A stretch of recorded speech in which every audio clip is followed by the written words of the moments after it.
Hello guys, கடந்த ஒரு ஒரு 40-50 நாள் இருக்கும், அதாவது 2 மாதம் இருக்கும். நான் வந்து வீடியோ இதுலேயுமே வரல.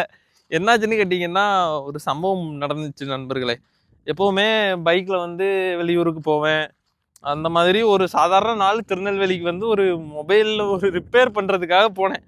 அதாவது நம்ம 5 ரூபா மிச்சம் பிடிக்கணும்னு நினச்சோன்னா நமக்கு 5000 ரூபா செலவு வைக்கல. அந்த மாதிரி தான் நம்ம இருக்கிற மொபைலு ரிப்பேராக இருக்குதுன்னு சொல்லிட்டு அதை ரிப்பேர் பார்க்கலாம். ரிப்பேர் பார்த்தா செலவு கம்மியாக இருக்கும். புது மொபைல் வாங்கினா 20,000 ரூபா வெயிட் வைக்கணுமே அப்படின்னு சொல்லிட்டு ரிப்பேர் பார்க்க போனால் வரும் வழியில் ஒரு ஆக்சிடென்ட்.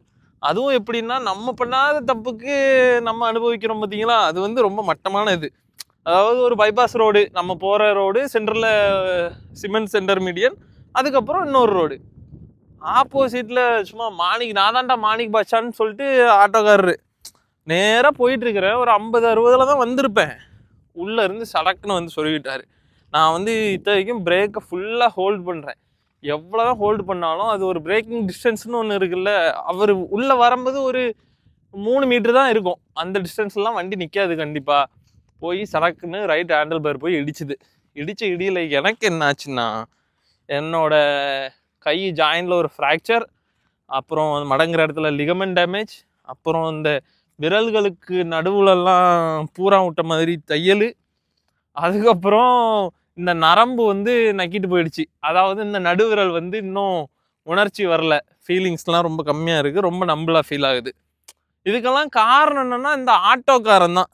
ஏன்னா உங்களெலாம் நான் வந்து நல்லா ஆட்டோ ஓட்டுறவங்களும் இருக்காங்க, ஆனால் 100% தான். நீங்கள் மிரராக பார்க்க மாட்டேங்கிறீங்க, ரோடை பார்க்க மாட்டேங்கிறீங்க, பின்னால எவன் வரான்னு பார்க்க மாட்டேங்கிறீங்க, முன்னால எவன் வரான்னு பார்க்க மாட்டேங்கிறீங்க. உங்கள் அப்பா வீட்டு ரோடுன்னா உங்கள் அப்பன்ட்டு சொல்லி எல்லாத்தையும் பட்டா போட்டு அந்த இடத்துல வித்த காட்டுங்கடா, ஓட்டுங்கடா. தயவு செய்து இப்படி அடுத்தவங்க வாழ்க்கையை வீணடிக்காதீங்கடா. நான்லாம் ரொம்ப மனசு நொந்து போயிட்டேன்டா. நான்லாம் சிவனேன்னு நம்ம வேலை உண்டு, நம்ம உண்டுன்னு இருக்கிற ஆள். என்ன போய் இடிச்சுட்டு நிற்காம வேற போன பத்தியா, அடிச்சு போட்டு அவன் பாட்டுக்கு போயிட்டான். திரும்பி பார்க்க கூட இல்லை. சர்ன்னு ஆப்போசிட் ரூட்ல அடுத்தால எவனா மாட்டுவான்னு அவனை அடிக்கிறதுக்கு போகிற மாதிரி அவ்வளோ வேகமாக போயிட்டான் ஆப்போசிட் ரூட்ல. இதில் நான் இவனை எங்கேருந்து போய் பிடிக்கிறது? வச்ச இடத்துல நம்ம ஆளுங்க ஆல்ரெடி ரோட்டை பார்த்து சிசிடிவி வைக்க மாட்டேங்கிறாங்க. ஏன்னா நம்ம போலீஸு எதுக்கு எடுத்தாலும் வந்து சிசிடிவி தான்னு நொட்டுவாங்க. அதனால் அவன் மேலே கேஸும் போட முடியாது.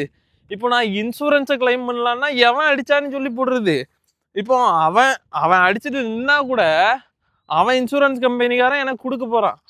அதை விட்டுக்கிட்டு அவன் நிற்கவும் இல்லை, ஒன்றும் சொல்கிறதுக்கு இல்லை. அப்படி இருக்குது நிலமை.